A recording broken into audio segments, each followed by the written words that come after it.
Y vamos a aprovechar el tiempo porque, bueno, Dios nos da esta bendición, este tiempo de poder reunirnos. Quiero decirle que para toda preocupación, para toda aflicción, la gracia de Dios siempre está ahí con nosotros para ayudarnos y para fortalecernos. Vamos a pedir que ya todos tomen su asiento para iniciar el consejo de la palabra de Dios. Oramos. Padre, te damos gracias en el nombre de Cristo por darnos esta dicha, este privilegio de poderte adorar, Señor. Hoy es el día, hoy es el tiempo para hacerlo, porque mañana no sabemos si tendremos vida para poder adorarte, pero hoy que nos das la vida, Señor, estamos aquí. Yo ruego que la gracia poderosa de tu Santo Espíritu esté llenando cada corazón presente y también aquellos, Señor, que nos están escuchando a través de esta transmisión, sean enriquecidos por la palabra y el Espíritu Santo, Señor, llenos de Él a través de la palabra. Danos gracia, Señor, sobre gracia cada día para poner en práctica tu palabra, vivirla en el nombre de Jesús, Señor. Amén. Abra su Biblia en Deuteronomio, capítulo 15 de Deuteronomio. Vamos a dar lectura a estos versículos, del cual Dios ha preparado para hablar a nuestros corazones como iglesia, como pueblo.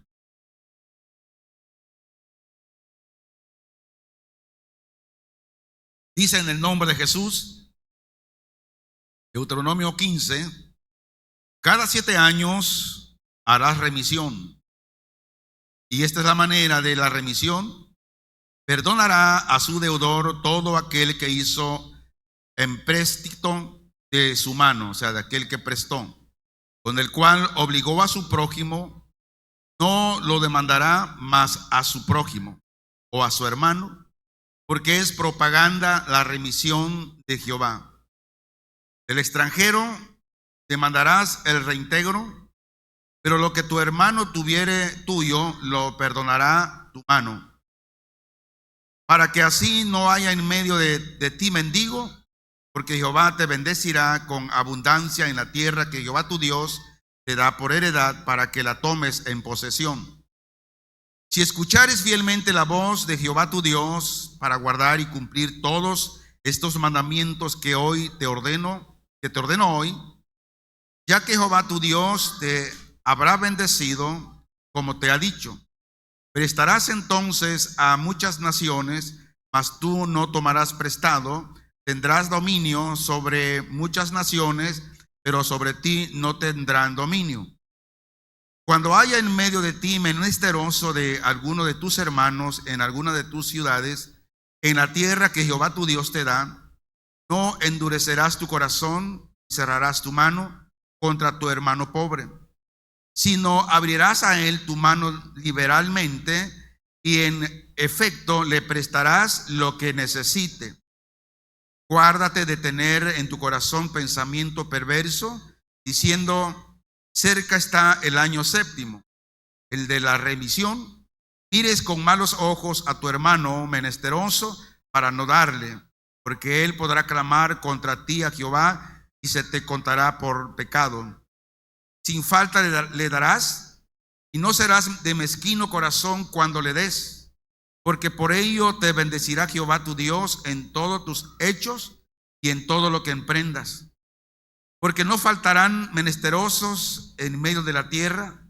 Por eso yo te mando, diciendo: abrirás tu mano a tu hermano, al pobre y al menesteroso en tu tierra. Si se vendiere o si tu hermano hebreo o hebrea y te hubiere servido 6 años, al séptimo le despedirás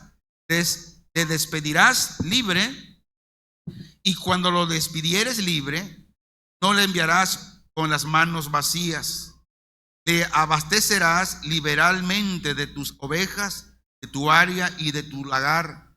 Le darás de aquello en que Jehová te hubiere bendecido. Y te acordarás de que fuiste siervo en la tierra de Egipto, y que Jehová tu Dios te rescató. Por tanto, yo te mando esto hoy.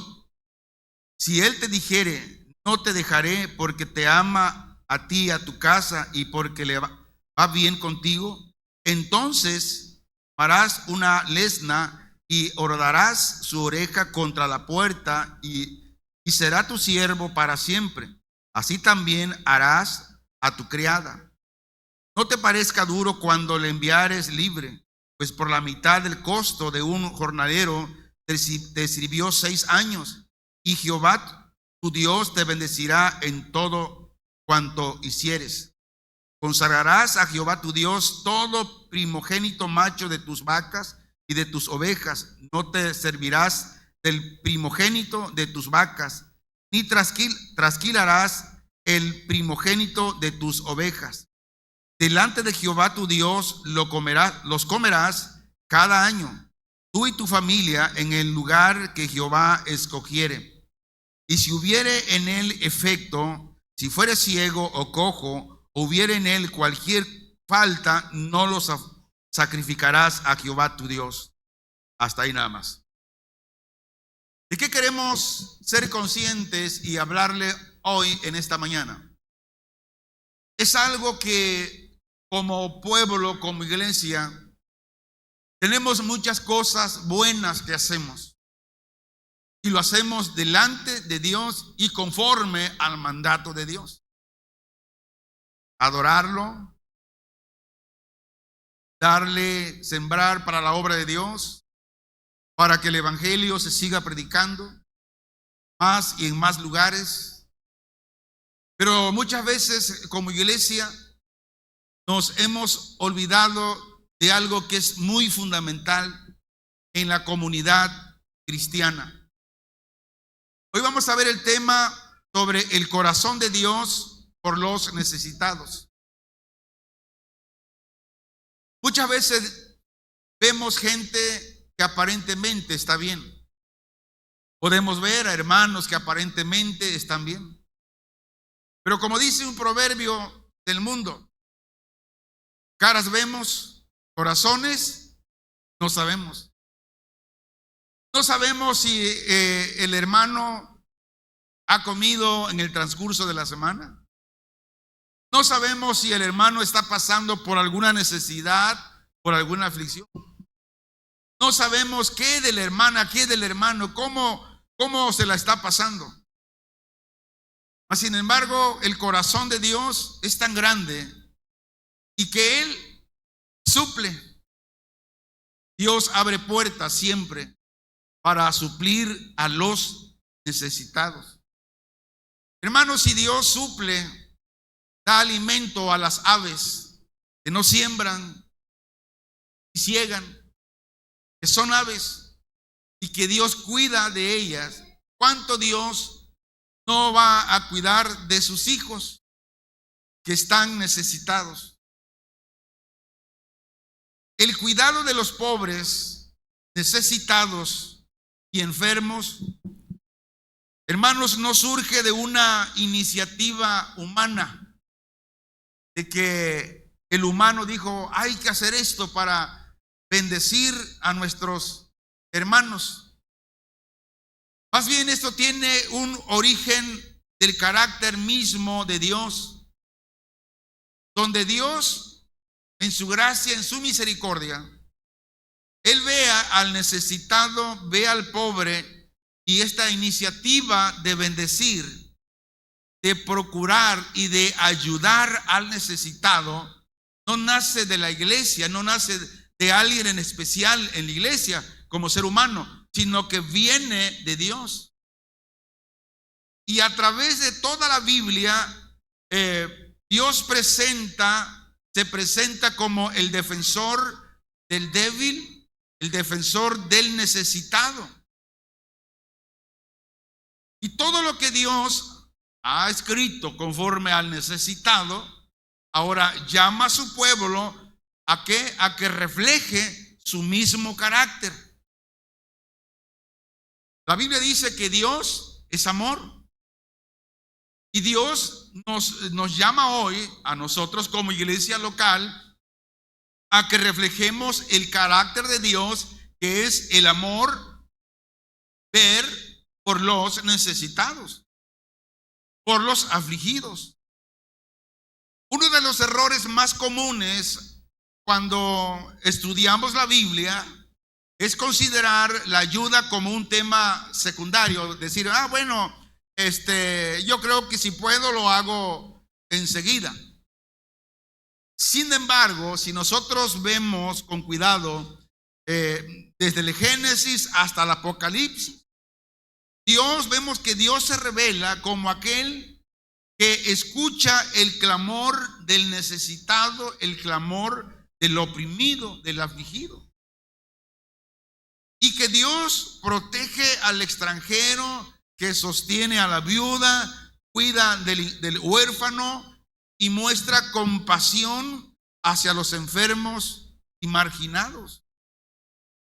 En el Antiguo Testamento vemos que la misericordia no era un acto opcional de beneficencia, sino que era una expresión de la fidelidad del pacto con Dios, donde Israel debía distinguirse de las demás naciones, no solo por su culto, por su adoración a Dios, sino también por la justicia y la compasión con que trataba a los vulnerables.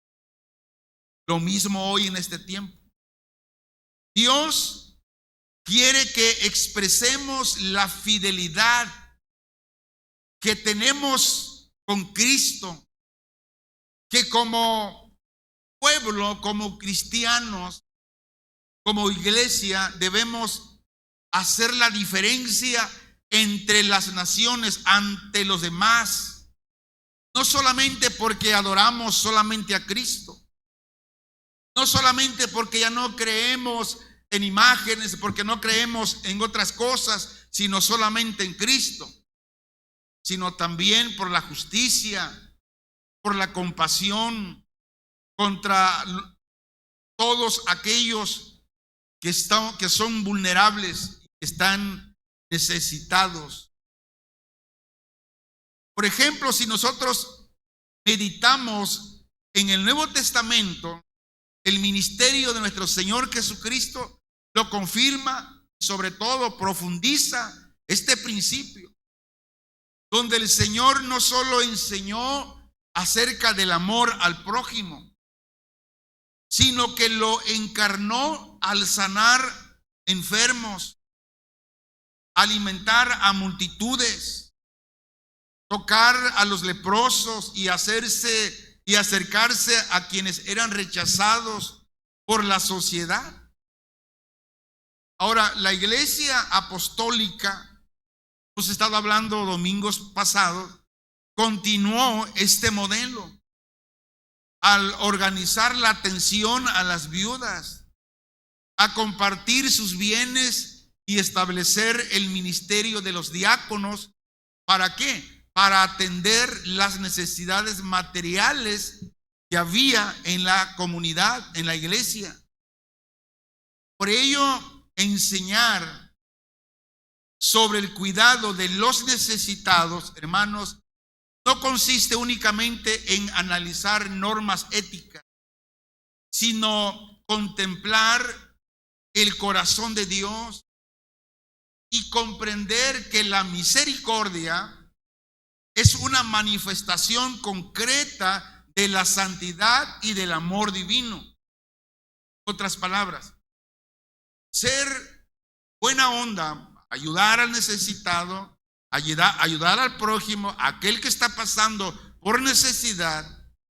Al ayudarlo, manifiesto mi santidad. Muchas veces confundimos la santidad. Pensamos que la santidad es solamente lo exterior, pero no. La santidad incluye en la compasión, en el amor que el cristiano tiene hacia el prójimo necesitado. Lo llevaré a conocer el carácter de Dios como fundamento de la misericordia.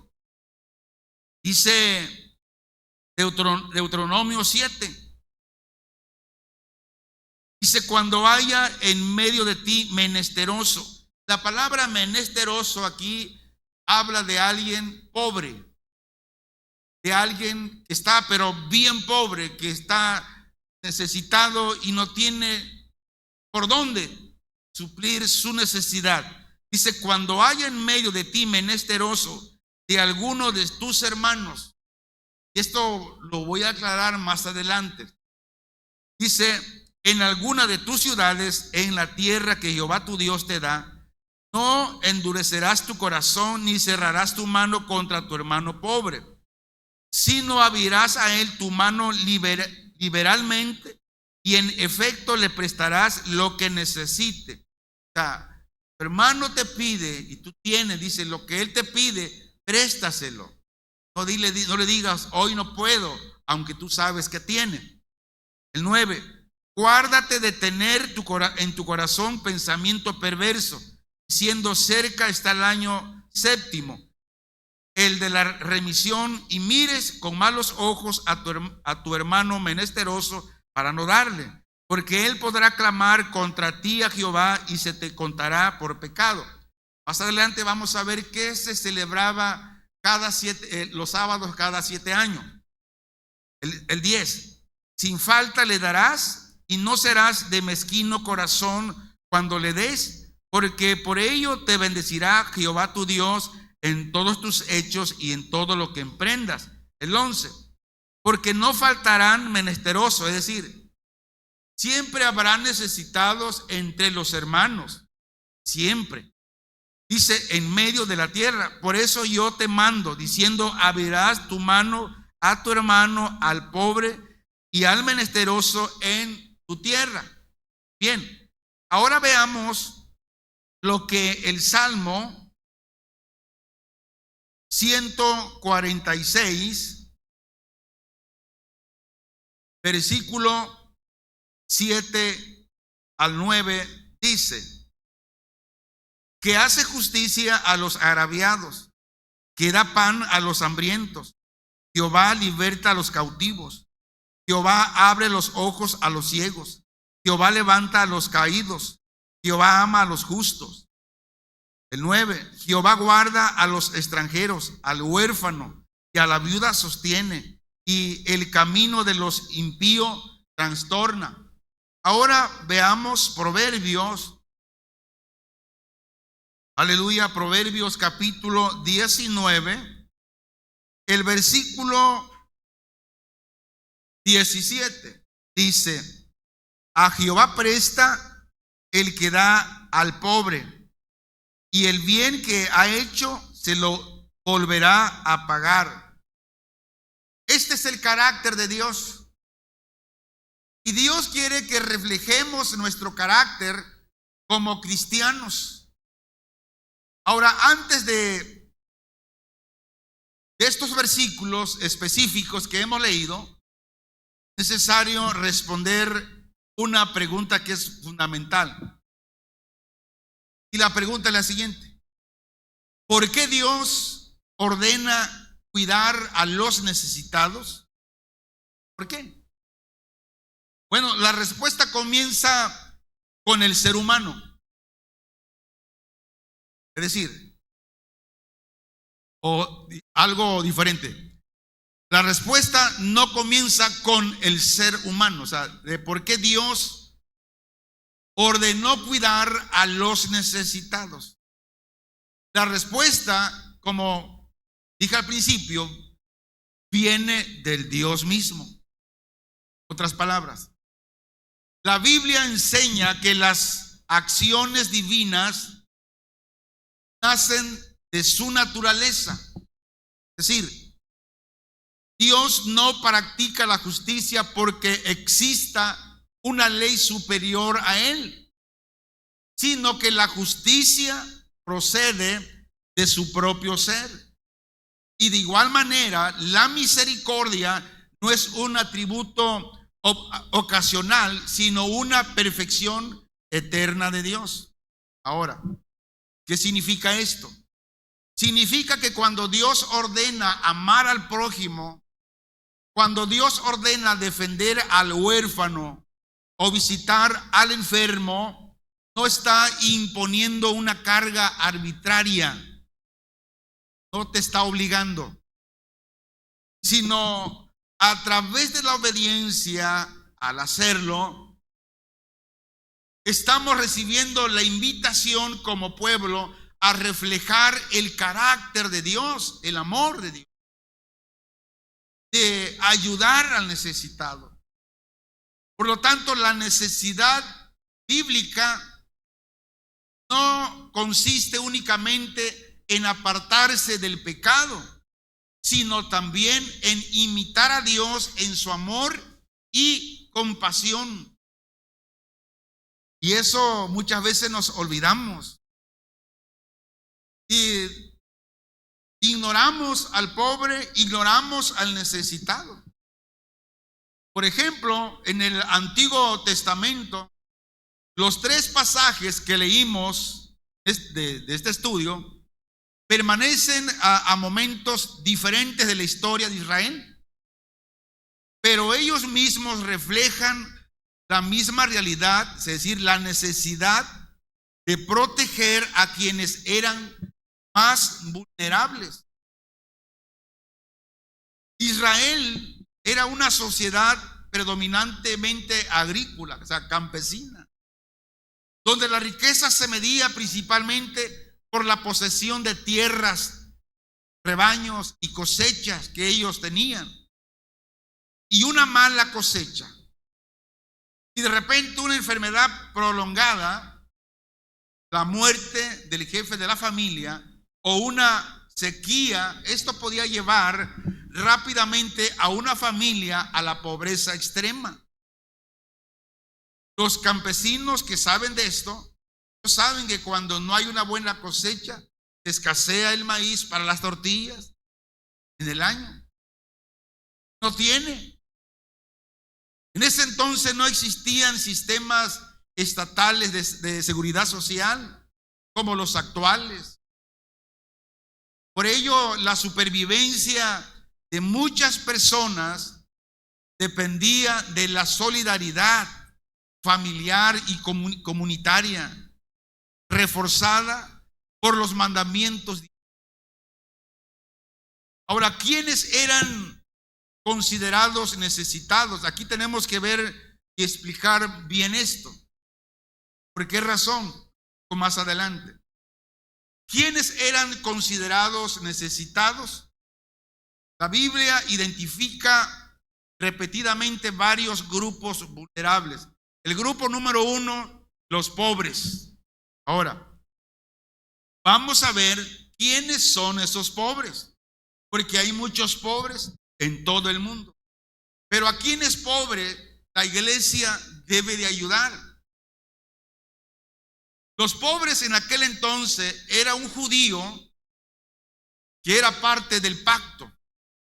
No era un extranjero, no un enemigo. Era alguien de los suyos. La prioridad empieza en casa.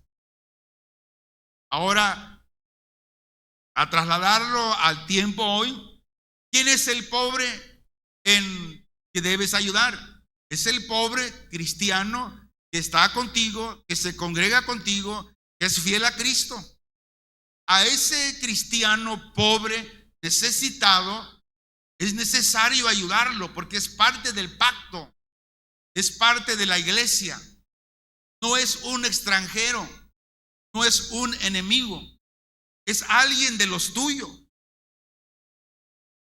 Y la Biblia dice que la prioridad empieza en casa, o sea, en tu iglesia, en tu hogar. Que si hay un hermano en tu congregación sin comer, que no tiene para pagar la renta, que no tiene para la medicina, no puedes mandar ofrenda misionera a África, mientras tu hermano en tu casa está sin comer, está enfermo y no le damos para las medicinas. El principio de la caridad empieza en casa y no al revés. El pobre no es el Egipto, no es Babilonia. El pobre no es el mundo. No son los pobres aquellos que no dependen de ti, que no están contigo. El pobre es el que vive en tu comunidad, el que ves con necesidad en tu iglesia. Ese es el pobre en el cual debemos ayudar. Mire, porque a veces nos ha tocado y hemos tenido experiencia. Allá dice, los hermanos en el templo ayudan, dice, y luego entran y vienen y luego abordan al pastor. Es que dice, él viene porque tiene una necesidad y quiere que los hermanos les ayuden. Eso ha pasado de continuo. Luego me lo echan a mí, al pastor. ¿Por qué no le da a usted? Mandan a mí. Cuando venga alguien, déle a usted, manda a mí. Y vienen.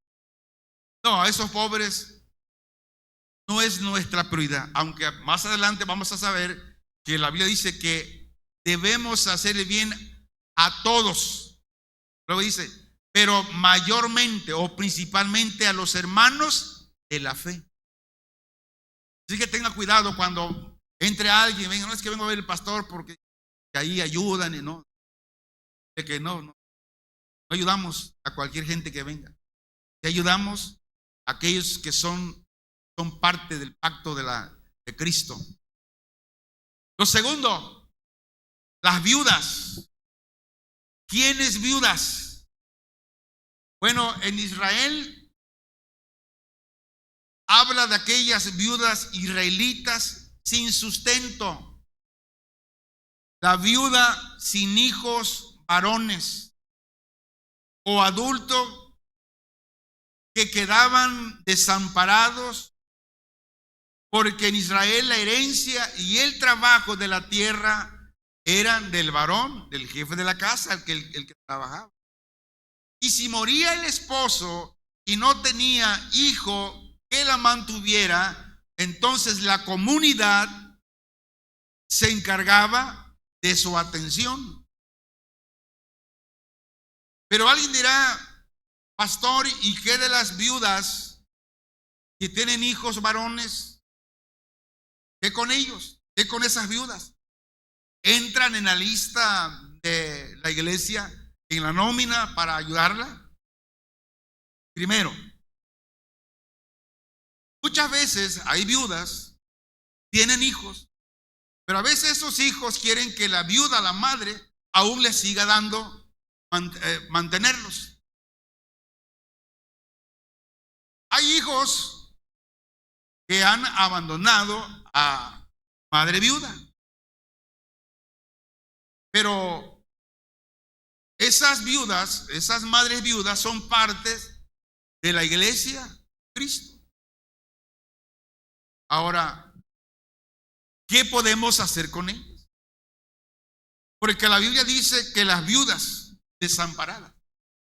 Pero si esa viuda, aunque tenga hijo, está desamparada, tenemos que ayudarla. ¿Por qué? Porque está desamparada. No tiene sustento. Hay que ayudarle.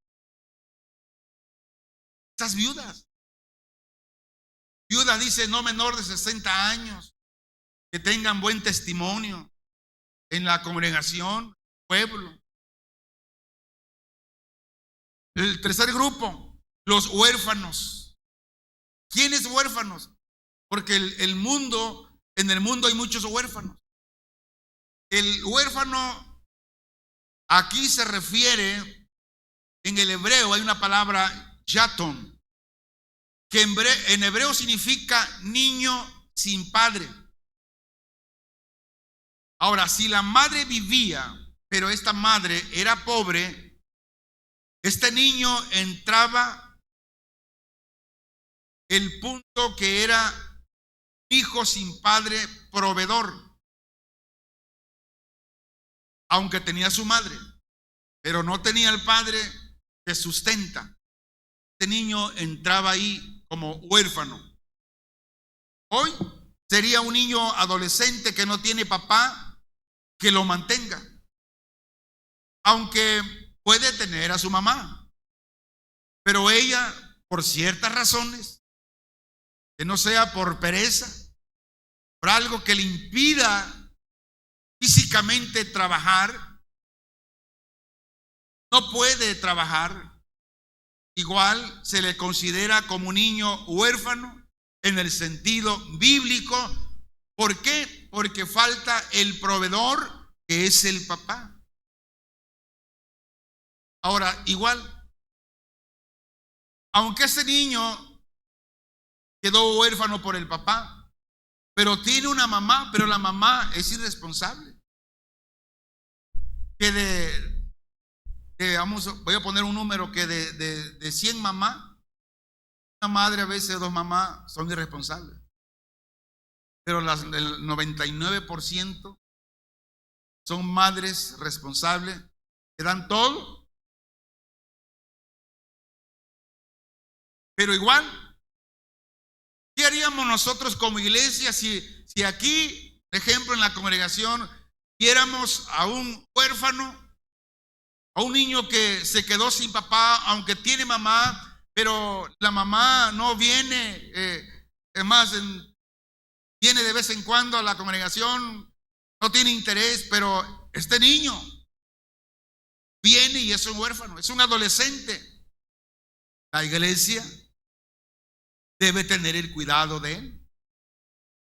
Cuarto grupo, los extranjeros residentes. ¿Quiénes extranjeros?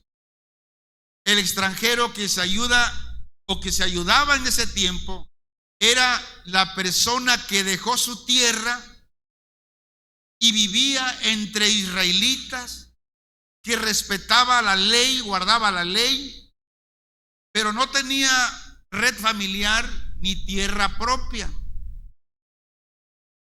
El extranjero de hoy es el refugiado que vive en tu ciudad. Que alguien viene de Colombia, que radica en México, respeta las leyes, respeta al gobierno, paga sus impuestos.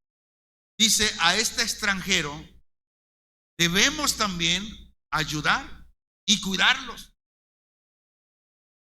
Quinto grupo, los jornaleros. ¿Quiénes jornaleros? Habla o era el trabajador que trabajaba por día, o como decimos aquí, por de tajo. ¿Cuánto me cobras por esto? No, pues tanto. ¿O cuánto me cobras el día? Pues tanto. Era jornalero que no tenía un empleo fijo, sino que vivía al día. Ahora, a este jornalero que vive al día, si no le pagas hoy lo que trabajó, no come mañana. En Israel había ese problema, que jineteaban el dinero del jornalero y le pagaban después. Y Dios está en contra de esto. Hoy, por ejemplo, usted trabaja en una obra del campo, empieza por día, que alguien le jinetee el dinero, que alguien lo hace, le está quitando la cena. Ahora, ¿por qué Dios defendía tanto al jornalero? Porque el jornalero, el que trabaja por día o está al día, no tiene la chance de ahorrar,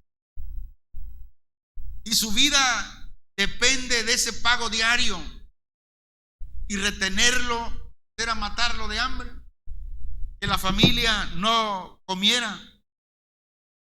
El sexto grupo, los enfermos. ¿Quiénes enfermos? Aquí el orden de Dios es la familia de la fe. Pablo dice en Gálatas 6:10, así que entre tanto que tenemos tiempo, hagamos bien a todos. Dice a todos, a todos. Luego dice, y mayormente a los de la familia de la fe, a los hermanos en Cristo.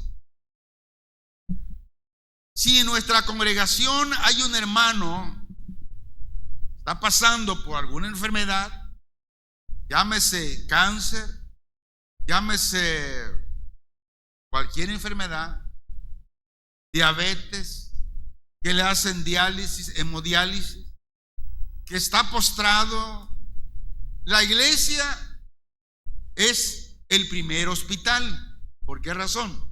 Vamos a ver Santiago 5:14. Dice, ¿está alguno enfermo entre vosotros? Llame a los ancianos de la iglesia y oren por él, ungiéndole con aceite en el nombre de Jesús. Ahora, ya el hermano enfermo llamó a los pastores, a los líderes, y la iglesia oró por él. Ahora nosotros como ancianos dejamos que la gracia de Dios y la voluntad de Dios esté obrando en la sanidad del enfermo. Sí. Pero, ¿qué debe hacer la iglesia? Después de orar, después que dejó que la voluntad de Dios se haga en la sanidad del enfermo, ahora tenemos que ver qué es lo que el enfermo también está necesitando. Mire, siempre es importante dejar que la voluntad de Dios se haga cada vez que oramos por alguien. Pero nosotros como iglesia debemos ver la manera de dar para lo que se necesita, como medicamentos y lo demás. El séptimo grupo, los leprosos. ¿Quiénes leprosos? Estos leprosos en Israel habitaban solos por la condición de contagio.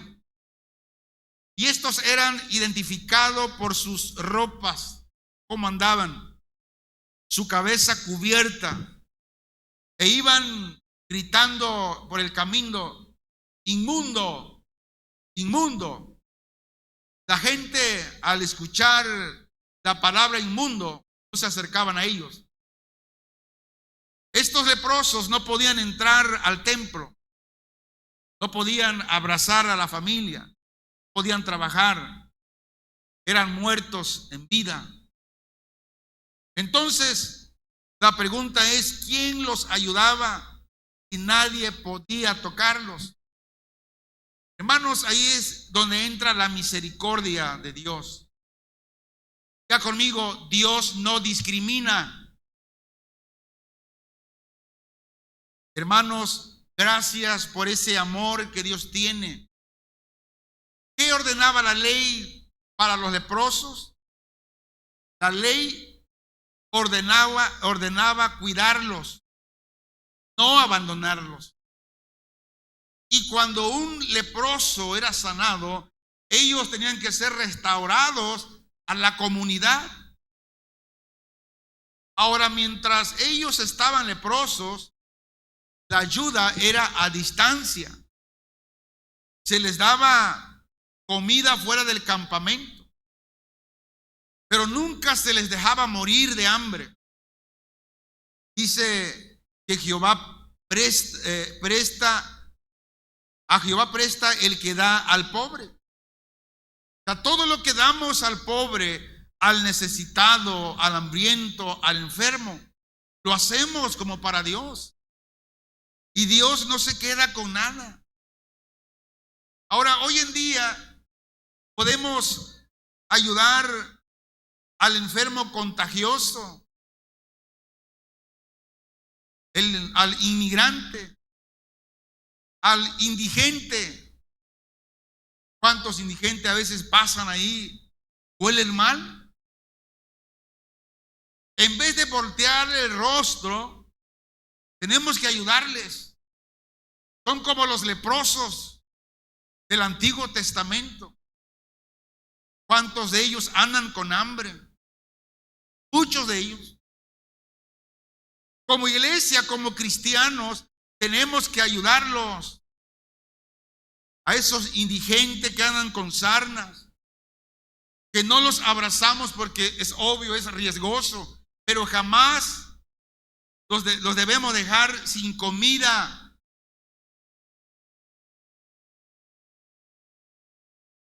Los leprosos que debemos ayudar, hermanos, son personas que tienen el VIH,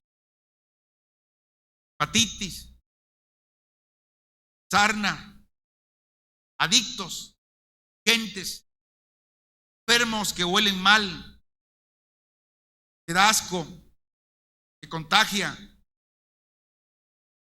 el que todos evitan. Debemos ayudar. El octavo grupo, los discapacitados. ¿Quiénes discapacitados? Es el cojo, el manco, el ciego, el sordo, el mudo, el tullido. Una palabra clave aquí que es hebreo naqué, que significa al que está golpeado, como lo hizo el samaritano, el herido. Hay que ayudar a esos, al que está impedido. Ahora, el discapacitado de hoy es aquel que no tiene familia. Por lo tanto, dice que la iglesia debe dar lugar de honor. ¿Cómo es esto? Dándole sustento a ese tipo de persona. Hermanos, reflexionemos que no solamente es venir y cantar. La santidad no es solamente apartarnos del pecado de hacer el mal. La santidad refleja todo esto. Noveno grupo, los ancianos sin sustento.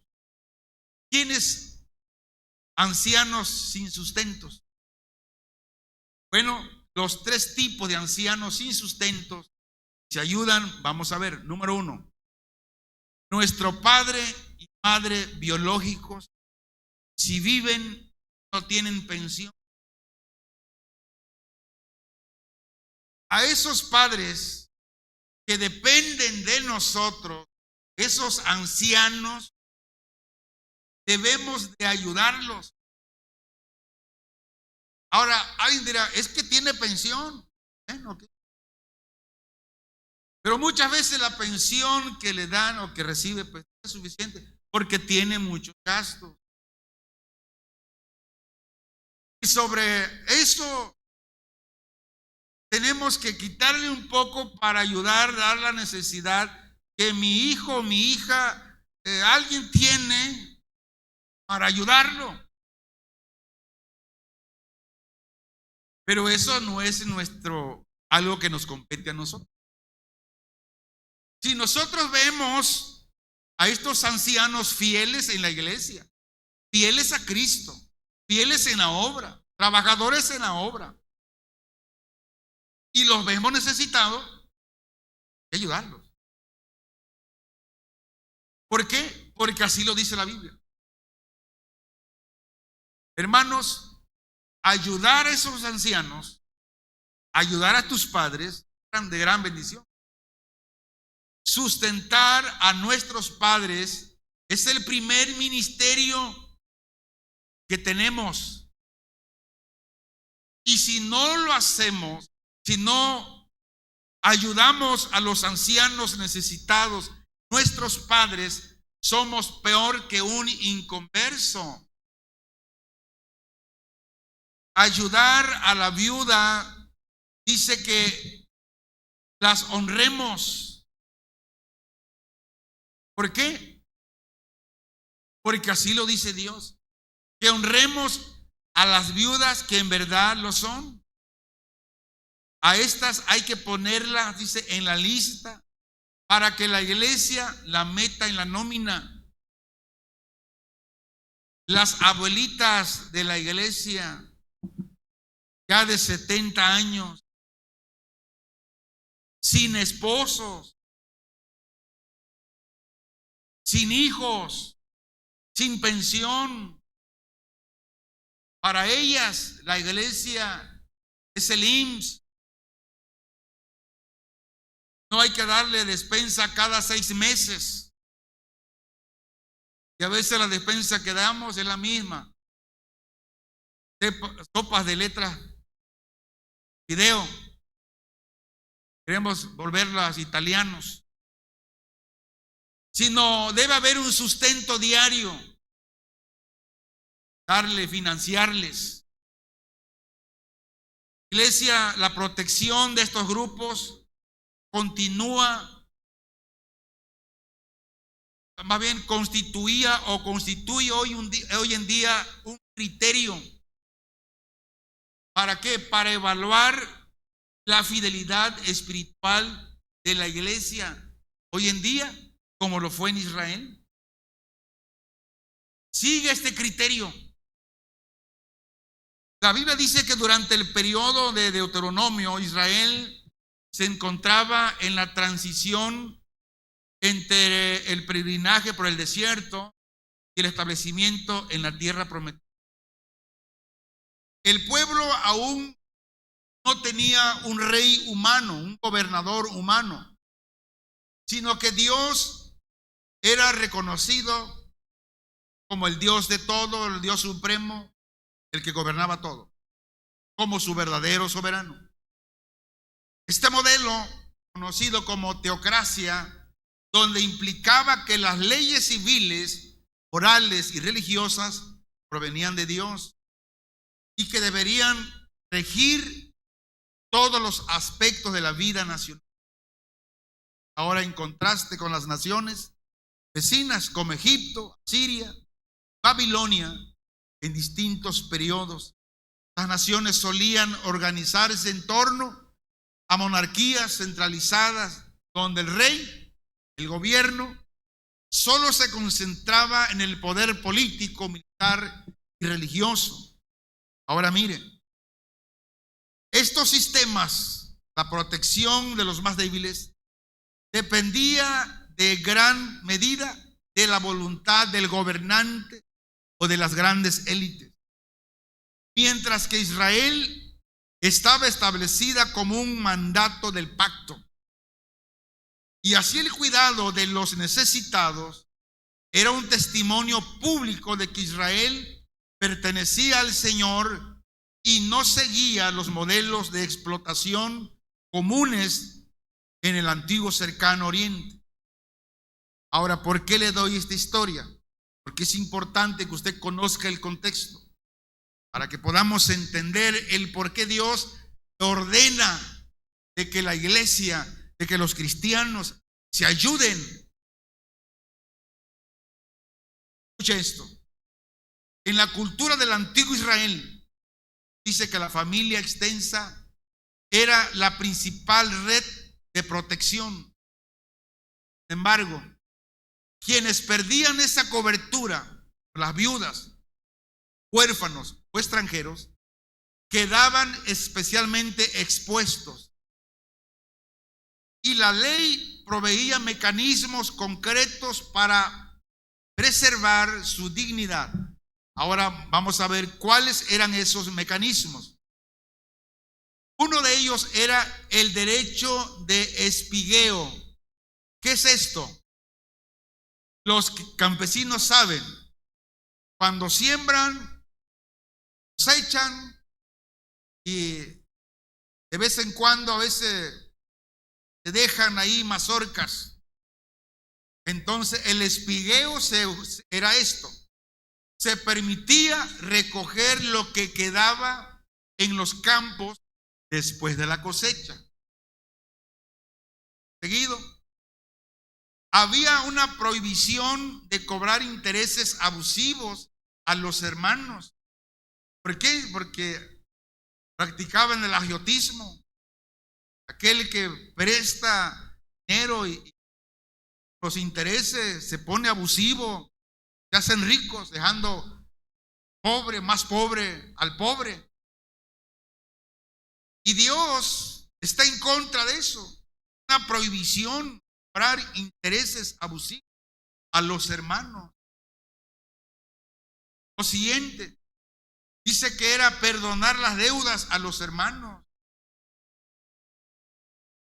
Lo siguiente, la obligación de dejar parte de la cosecha para los pobres. Es decir, el campesino tenía por obligación dejar 2, 3 mazorcas en cada mata de maíz, porque él sabía que iba a pasar el pobre a recolectar. Luego, el rescate de familiares que habían caído en servidumbre por deudas. ¿Por qué? Porque si no pagabas, te tomaban como esclavos hasta esperar los 7 años. A ver más adelante que pasaba eso. Ahora estas prácticas no fomentaban la dependencia, es decir, bueno, como aquí la iglesia me ayuda, pues voy a echarme a dormir. No, están los líderes. Vemos que hay la posibilidad de que usted tenga y no lo hace, entonces le vamos a llamar y le vamos a enseñar nuevamente que no se trata de eso. No es fomentar la dependencia. ¿Qué se buscaba? Se buscaba restaurar la dignidad y la participación de todos en la vida del pueblo. Es lo mismo que la iglesia hoy debe de hacer. Los primeros escritores cristianos comprendieron que el cuidado de los necesitados son inseparables de la fe. Por ejemplo, Juan Crisóstomo fue un teólogo y uno de los más influyentes, y que muchos lo recuerdan defendiendo la reforma moral, la atención a los pobres. Él escribió lo siguiente, dice: si no puedes encontrar a Cristo en el mendigo a la puerta de la iglesia, tampoco lo encontrarás en el cáliz. Ahora aquí, ¿qué es el cáliz? Habla de la copa de comunión, es decir, la Santa Cena. Lo que hacemos nosotros. Tomamos la copa, comemos el pan, la copa, la Santa Cena. Dice que representa el culto, lo sagrado, el momento espiritual, el centro de nuestro corazón. Está diciendo que si nosotros practicamos eso, pero no vemos, no encontramos a Cristo en el mendigo a la puerta de la iglesia, tampoco, o sea, de nada nos cuenta la Santa Cena. Ahora vamos a ver aquí quién es el mendigo de la puerta. El mendigo de la puerta aquí es el pobre, es el sucio, el que te molesta. Representa aquí al necesitado en lo cotidiano. Juan Crisóstomo está diciendo lo siguiente: que nuestra religión es falsa si solo adoramos a Cristo en la reunión, pero ignoramos a Cristo en los pobres, en los necesitados. Crisóstomo dice: el mismo Jesús que está en el altar que adoramos aquí está en el pobre, el enfermo, está en el necesitado, está en el indigente. Que si despreciamos a estos que mencioné, de nada sirve que adoremos el que está dentro, es Cristo. Y Jesús lo dice de esta manera, Mateo 25:40. Y respondiendo el rey les dirá: de cierto os digo que cuanto lo hiciste a uno de estos mis hermanos pequeñitos, a mí lo hiciste. Juan Crisóstomo une los dos textos diciendo que No puedes separar al Cristo sacramental, al Cristo que adoramos aquí, del Cristo social, porque es el mismo. Dijo, si partes a Cristo en dos, te quedas sin él.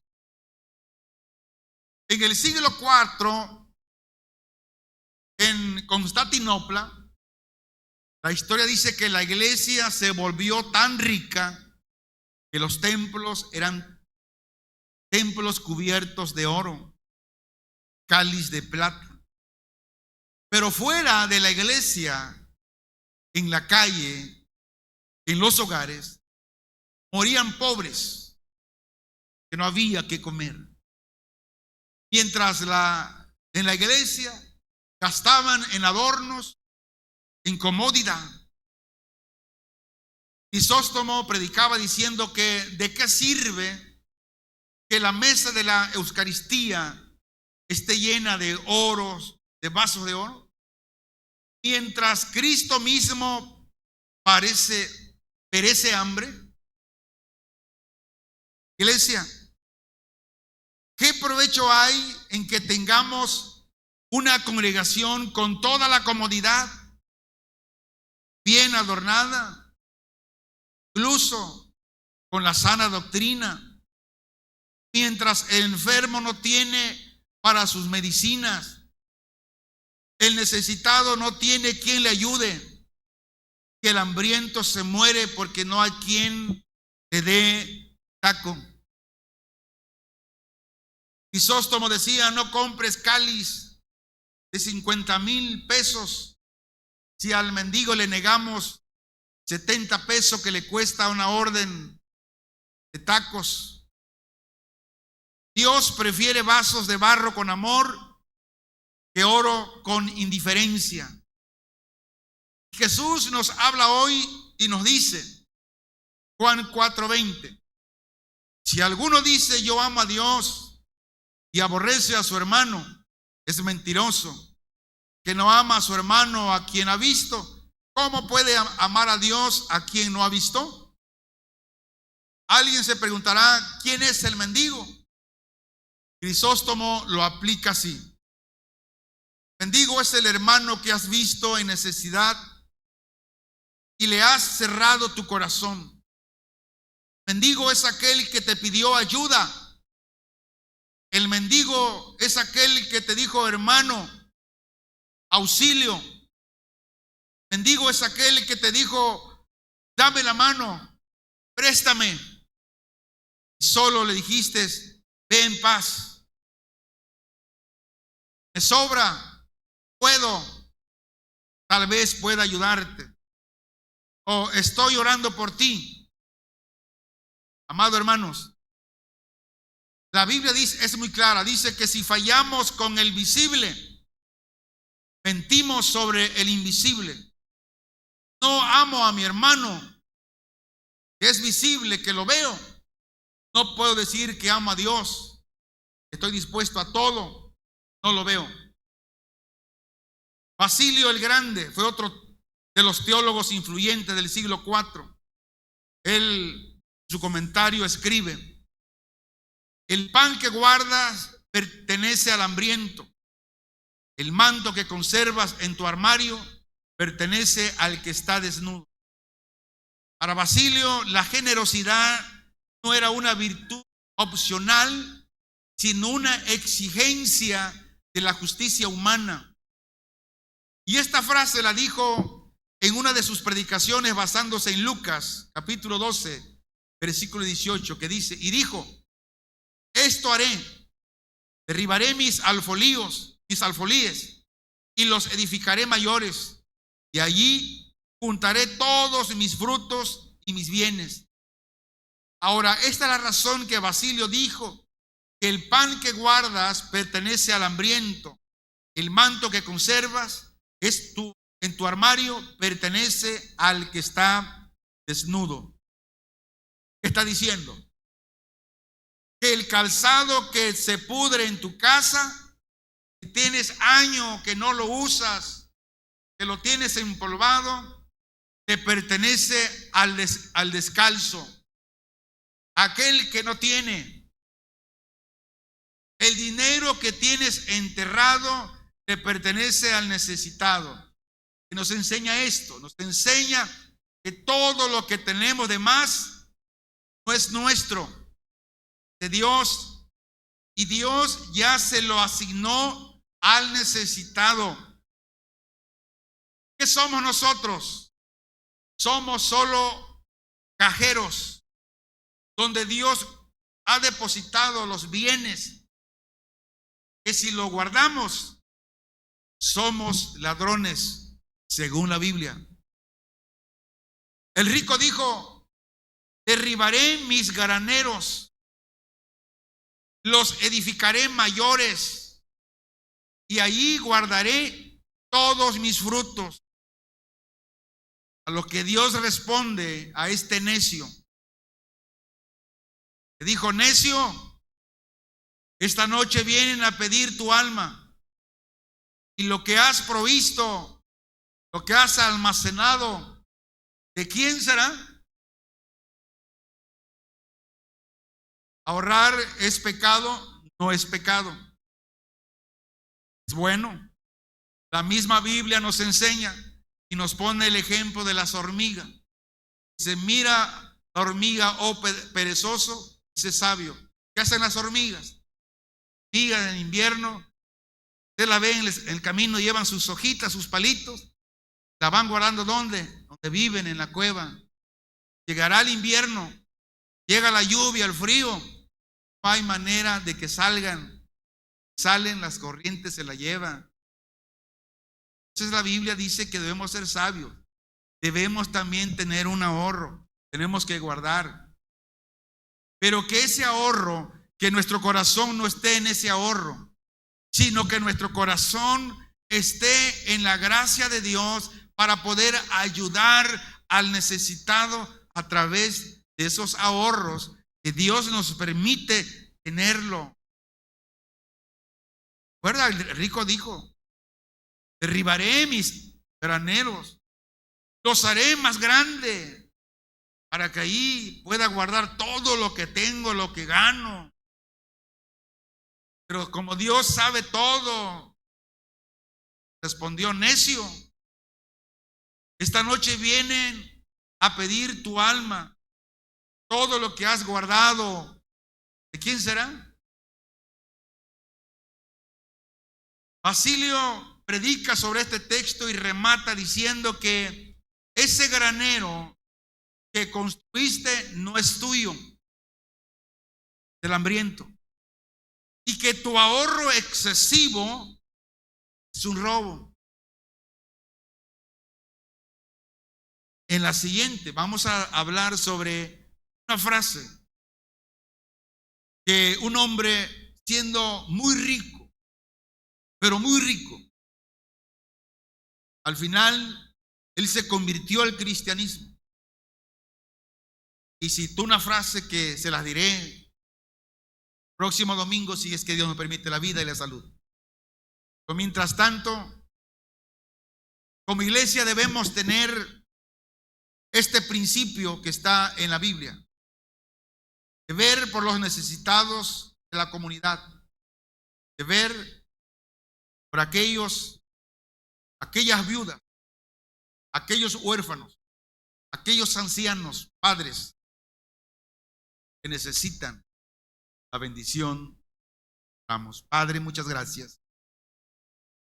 Yo creo, Señor, ministerio del Espíritu Santo, y de todo aquello que tal vez no supe explicarme bien o aclarar, Señor, la gracia de tu Santo Espíritu lo hace y lo está haciendo en cada corazón en esta hora.